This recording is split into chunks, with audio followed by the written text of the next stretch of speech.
Charulata Biswas. You're watching The Political Pulse. We are bringing you news story from Haldwani, Uttarakhand, where 4,000 families have been asked to evacuate their homes.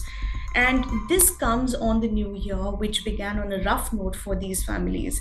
The morning newspapers carried notices issued by the Northeastern Railways for the evacuation of all illegal encroachments. And in the latest, we are hearing the Supreme Court has put on hold the Uttarakhand High Court's order to evict all the families in Haldwani from the land claimed by the railways. The Supreme Court stated there cannot be uprooting of 50,000 people overnight. There has to be segregation of people who have no right on the land and the need to rehabilitation while recognizing the need of railways. The next hearing is going to be on February 7th. Now, to talk more about this, we have Avnish who will be joining us for this particular discussion. Welcome, Avnish, to the Political Pulse. Let me first begin with the question, what is this entire issue? Why has the High Court asked for the demolition of illegal encroachment along the railway line near Haldwani railway station? This entire matter started in 2013 when there was a PIL filed at the High Court that there is a bridge on Gola River which is nearby the Haldwani railway station, and that bridge had collapsed. So the PIL filed by one Ravi Shankar Joshi, it pleaded the court that there has been illegal mining is happening near the area, which has caused the bridge to collapse. And while hearing that PIL, the High Court kind of expanded the area of the PIL, and from there the question came that who are these people living along the railway line, and why the illegal mining is happening in this place. So in 2016, the High Court passed an order and directed the railways and the district administration to remove the illegal encroachments. So these people then went to the Supreme Court, and in 2017, the Supreme Court directed the High Court to listen to their side also.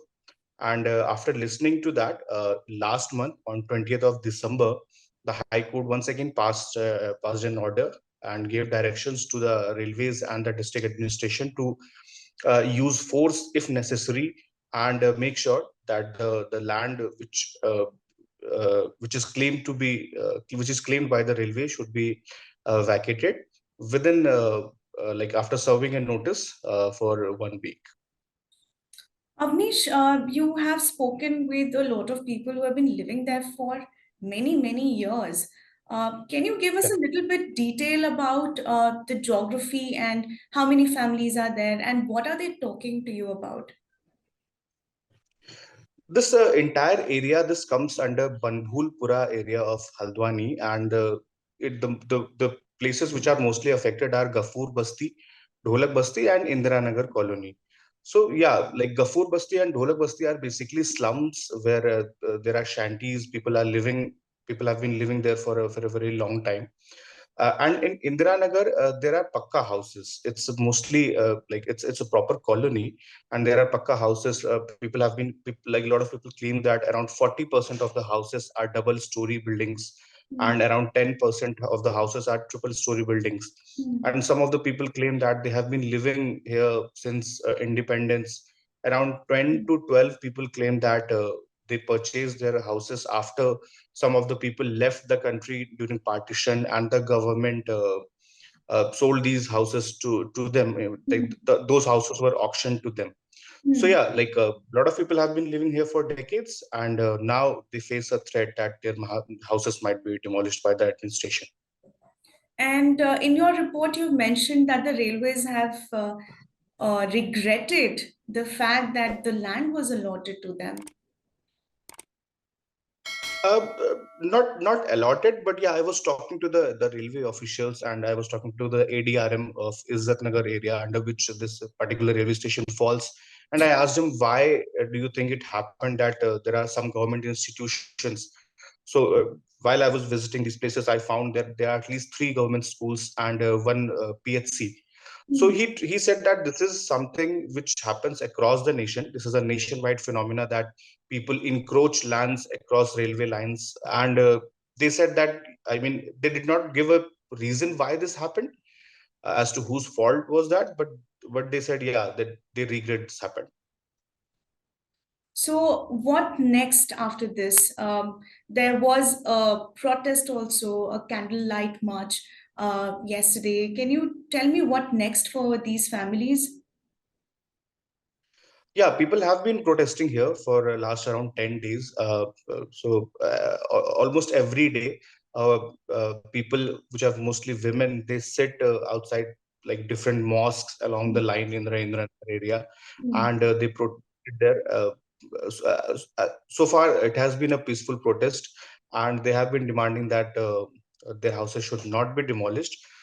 Let me come back to you with this question of rehabilitation. Is there any plan in place? I've talked to the administration, and as of now, there is no like a plan for the people who have their houses in the area.